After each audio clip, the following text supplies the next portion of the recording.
વરિયાવ ગામ ખાતે રહેતા ખેડૂતના પુત્ર અને પુત્રવધુએ વ્યાજે રૂપિયા લીધા બાદ વ્યાજખોરોએ ખેડૂત પાસેથી 20,50,000 રૂપિયા લઈ લીધા બાદ પણ હાલ વધુ વ્યાજ માંગતા એ બાબતની ફરિયાદ નોંધાતા પોલીસે વ્યાજખોરોની ધરપકડ કરી હતી। જહાંગીરપુરા પોલીસ સ્ટેશનમાં વરિયાવ ગામ દરજી ફળિયામાં રહેતા દલપત પટેલે વરિયાવ ગામ ખાતે રહેતા ઝાકીર ઉર્ફે કાળિયો શેખ, તલ્લા મુસ્તાક, ઇસ્માઇલ ઉર્ફે રિજવાન ખાંડિયા, હમઝા ઝુબેર દાઉજી અને અબ્દુલ મજીદ સામે ફરિયાદ આપતા જણાવ્યું હતું કે આ તમામ આરોપીઓ પાસેથી તેઓના પુત્ર તથા પુત્રવધુએ વ્યાજે રૂપિયા લીધા હતા।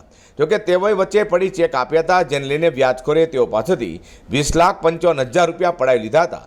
છતાં આરોપીએ ધમકી આપી તલ્લા મુસ્તાકે રૂપિયા 4,05,000, ઇસ્માઇલ ઉર્ફે રિજવાન ખંડિયાએ રૂપિયા 3 લાખ, હમઝા દાઉદે રૂપિયા 2,50,000, અબ્દુલ મજીદે 8 લાખ ચેક મારફતે અને ઝાકીર ઉર્ફે કાળિયા શેખે રોકડા રૂપિયા 3 લાખ મળી કુલ 20,55,000 બળજબરીથી પડાવી લીધા છે। એટલું જ નહીં, તેમના પ્રૂફના દસ્તાવેજ પણ આરોપી ઇસ્માઇલ રૂપે રિજવાન ખંડિયા પાસે છે।